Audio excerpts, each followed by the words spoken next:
Hello everyone. ये जो आप चार्ट देख रहे हैं इसके द्वारा हम अपनी फ्रिक्वेंसी चेक कर सकते हैं कि हम अभी किस जगह पे हैं, लो में हैं कि हाई में हैं। इस चार्ट के द्वारा हम जान सकते हैं। सबसे पहले जैसे कि हमारे अंदर सहम की भावना होती है, इसको रिलीज़ करना बहुत ज़रूरी होता है और उसको हील करके ही आप आगे बढ़ सकते हैं। सेकेंड नंबर पे आपका आता है गिल्ट। यदि आपने बचपन में किसी भी बात को आप अपने अंदर गिल्ट लेके बैठे हैं या किसी भी बात में आप अपने ऊपर गिल्ट करते हैं तो उस फ्रिक्वेंसी को उसको ना रिलीज़ कर दीजिए। उसके बाद आप उसको रिलीज़ करके ही आगे बढ़ते हैं। इसके बाद आपके पास आता है क्या, इसके बाद आपके अंदर होती है अपैथी। इसको इस पे भी काबू पा सकते हैं, क्योंकि यदि आप डर पर काबू पा सकते हैं तो हर मुश्किल पे काबू पा सकते हैं। आप हद से ज़्यादा लाइफ को में डरना अच्छी बात नहीं होती। अब अपैथी में रहना ठीक नहीं है, तो इसको दूर करना बहुत ज़रूरी होता है, क्योंकि जब भी आप एक मजबूत नींव बना सकते हैं और इसको पॉजिटिव रह के ही आप इससे बाहर आ सकते हैं। तो आप धीरे धीरे आप इस चीज़ को भी डील करना सीख जाते हैं। उसके बाद ग्रीफ रहता है, यह किसी भी बात का हो सकता है। आप किसी भी चीज़ में है ना अपने डर पे काबू पाना सीख जाते हैं। आप जैसे कि आप दुख से बाहर आने की पूरी कोशिश करने लगते हैं, आप तनाव मुक्त होने लगते हैं और आप देखेंगे कि आप धीरे धीरे उन सब चीज़ों के जो भी आपके किसी भी बात का आपको दर्द है तो आप उस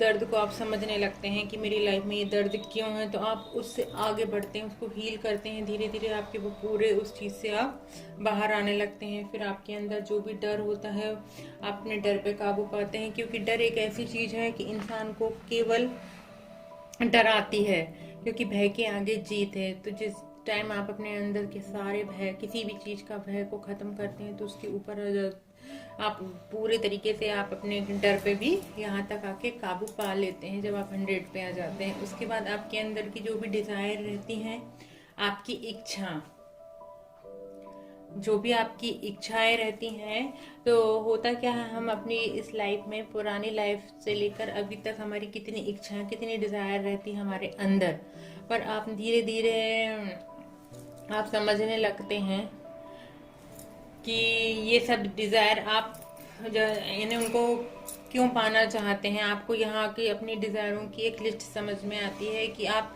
फिर हर किसी भी चीज़ की अपने डिज़ायर को पूरा करने के लिए फिर दूसरे लोगों के पीछे नहीं भागते हैं।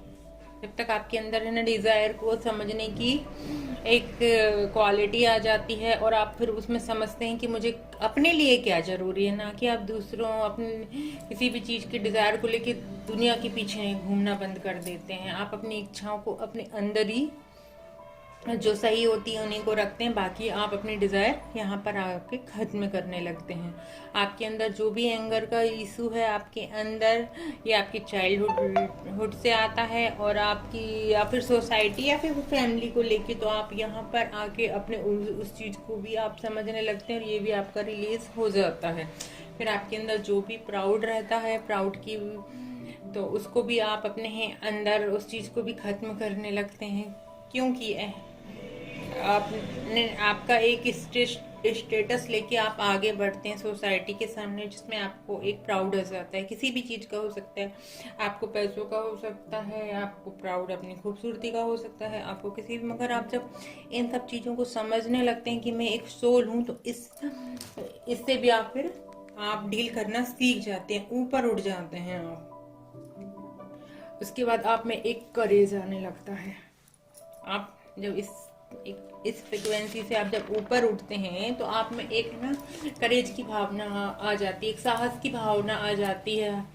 अपने अंदर साहस, आपके अंदर जितनी भी निगेटिव चीज़ें थी ना वो सब आपसे ना दूर हटने लगती हैं। आप एक करेज वाली ज़िंदगी जीने लगते हैं, साहस वाली ज़िंदगी जीना सीख जाते हैं, क्योंकि आपको ये मालूम होता है कि आप जो भी सीखते हैं, क्यों जो भी आपके अंदर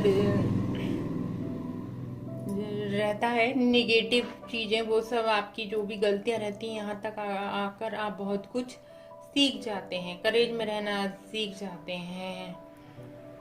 आप सीखते हैं कि साहस भय नहीं बल्कि उस पर विजय प्राप्त करना ही है। बहादुरी वह नहीं है जो डराती है, बल्कि वह है जो हमें जीत दिलाती है। तो आप फिर इस चीज को भी समझने लगते हैं, तो एक आपके अंदर करेज आने लगता है। आप फिर हर उसके बाद आता है न्यूट्रल। आप न्यूट्रल रहना सीख जाते हैं। आपके अंदर आप इस जो भी लाइफ है आपका, आपकी लाइफ के साथ कैसे आगे बढ़ना है, हर सिचुएशन में चाहे दुख हो या खुशी हो, आप हमेशा न्यूट्रल रहते हैं, क्योंकि आप लाइफ का हर एक चीज आप समझने लगते हैं। उसके बाद आपकी विल पावर आपकी विल पावर बढ़ जाती है।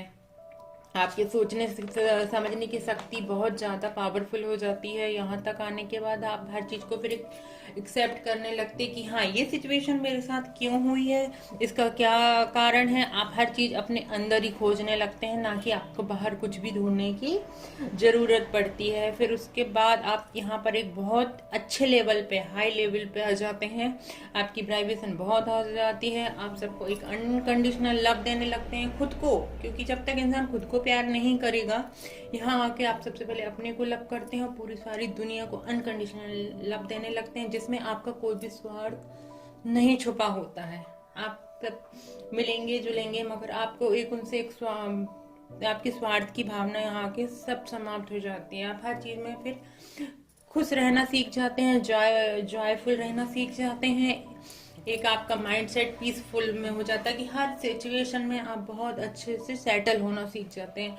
हर तरफ आपको एक पीस दिखने लगता है। आप अपनी लाइफ में इतना ग्रो कर जाते हैं यहाँ पर कि आप छोटी छोटी चीजों में भी एक खुशियां ढूंढ लेते हैं, और इसी के बाद आप फिर एनलाइटमेंट होने लगते हैं। ये आपकी सबसे ऊंची एक, वो कहते हैं ना,